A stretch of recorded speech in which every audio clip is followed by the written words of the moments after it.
Hello, I'm Jeff, and thank you for spending a few minutes of your time with me today.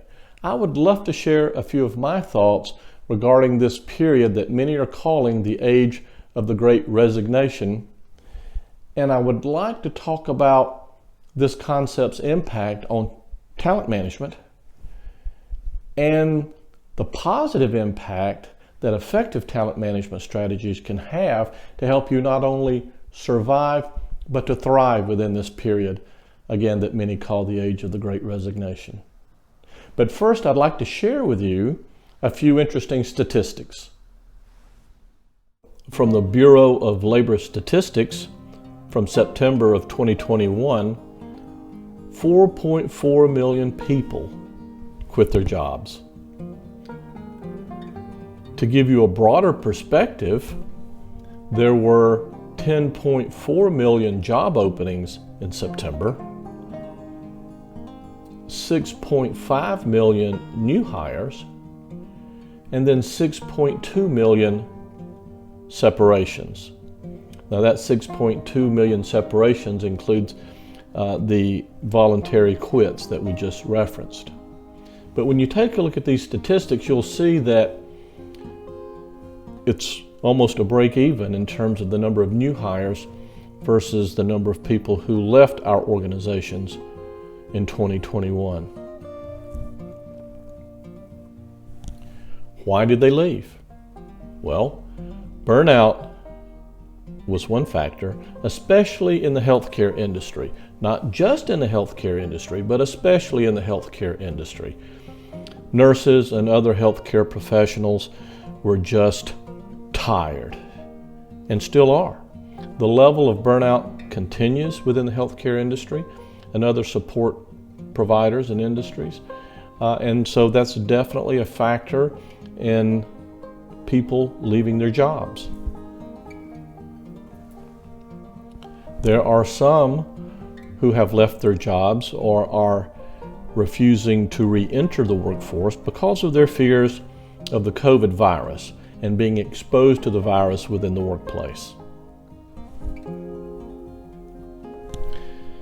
And there are others who were allowed to work remotely during the height of the pandemic.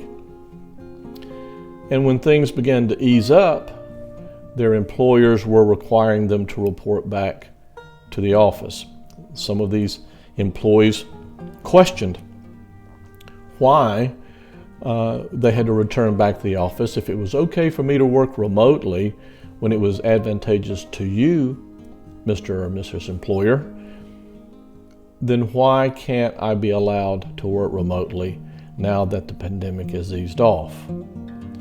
This pandemic has changed the paradigm or the way that we think about work and remote work and getting things done remotely. So, if an employee who was allowed to work remotely during the pandemic is required to report back to work, they could, and many have, sought opportunities with other employers for remote-based work, or even started their own businesses and entered the gig economy, if you will.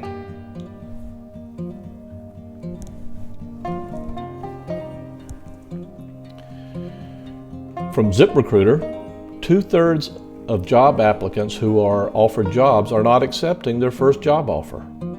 Why is that? There is a lot of competition in the marketplace today for good talent. So as an employer, we need to understand that. We need to understand marketing of our open positions and our work culture and our onboarding processes and all of those things that will help us attract the best talent, our compensation plans, our benefit structure. All of these must come into play and must be considered when thinking about bringing on new talent. You must be competitive if you want the best talent. The supply chain. Just a couple of comments about the supply chain. It obviously has been politicized, but this is not a political matter. It is a human matter. We need people to manufacture products. We need people to drive the trucks and the ships and the planes and to deliver the product. We need people in the retail shops, in the grocery stores, in the food establishments. We are experiencing a huge shortage of labor right now. Just drive down any of your business roads within your town and you'll see help wanted signs everywhere. So what does this mean regarding talent management? Talent management consists of many different factors: talent acquisition, onboarding and engagement, development, the way that you manage performance, your succession planning processes, if any, workforce planning. All of these are components of talent management. Today we want to focus on talent acquisition. And as it relates to talent acquisition, talent alignment. Are we as employers aligning our talent and our talent needs so that we get the most out of our recruiting efforts? So before you post that job to be filled, before you engage a recruiter, such as myself, to help you fill that position, make sure you have aligned within the stakeholders in your organization the job requirements, not just the skills, but the behaviors you're looking for in that new hire. Don't be afraid to assess for skills and behaviors.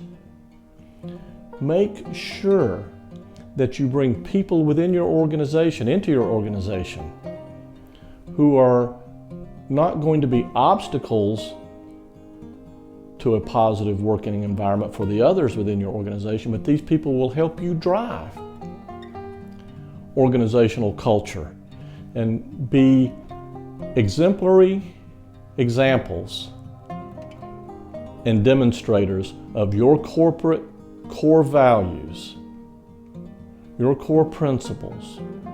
And if you don't know what those core values or core principles are, you're already behind.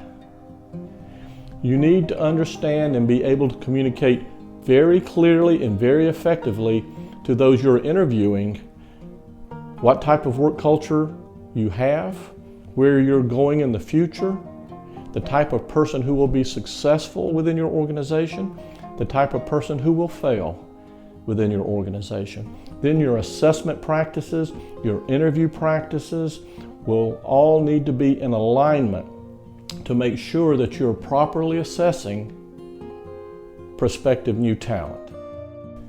Thank you again for your time, and please keep us in mind whenever you have a need for effective recruiting, development, or retention strategies for your organization. We would love to work with you. Thank you and have a great day.